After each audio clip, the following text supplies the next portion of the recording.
मागच्या व्हिडिओमध्ये परफेक्ट भाजणी कशी बनवतात ते बघितलं होतं. आज त्याच भाजणीपासून कुरकुरीत राहणारी चकली कशी बनवायची ते बघतोय. नमस्कार सखींनो, चला सुरुवात करूया. इथं भाजणीचं पीठ तयार झालेलं आहे आणि हे पीठ हलकंसं रवाळ आहे. आता हे पीठ आपण एका वाटीने मोजून घेऊ, म्हणजे आपल्याला पाण्याचा अंदाज हा व्यवस्थित घेता येईल. तर इथं मी हलक्या हाताने 3 वाटी इतकं हे पीठ घेतलेलं आहे. आता यात पाव चमचा हिंग, 1.5 चमचा लाल तिखट, पाव चमचा हळद, 3 चमचे तीळ, 1 चमचा ओवा हातावर चोळून टाकायचा, म्हणजे सुगंध छान येतो.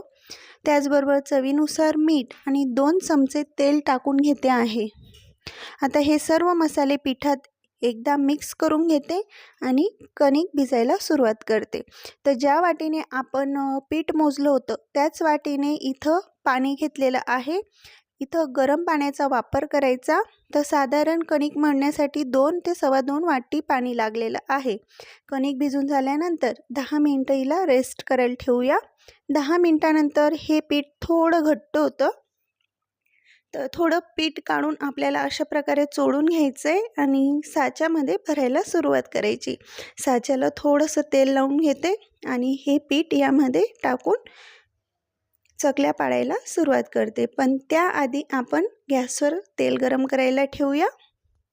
आता बघू शकतात, इथं ताटली उलटी करून मी यावर अशा सुंदर अशा चकल्या पाडून घेते आहे. अतिशय सुंदर असे काटे आलेले आहेत चकलीला आणि अजिबात तुटत नाही आहे. तर 4 ते 5 चकल्या काढून झाल्या का लगेच तळण्यासाठी घ्यायच्या.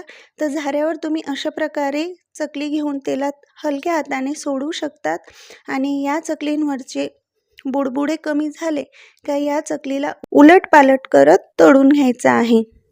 तेल हे छान कडकडीत गरम असायला हवं आणि चकली सोडल्यावर मंद आचेवर किंवा मीडियम फ्लेमवर आपल्याला ह्या चकल्या कुरकुरीत होतात तोपर्यंत तळून घ्यायच्या आहेत. तर बघा, इथं माझ्या सर्व चकल्या छान तळून झालेल्या आहेत. अतिशय सुंदर दिसत आहेत, मस्त काटेरी आलेल्या आहेत आणि अजिबात तेलकट झालेल्या नाही आहेत. आवाजावरून कळेलच तुम्हाला की किती कुरकुरीत झालेल्या आहेत ह्या चकल्या.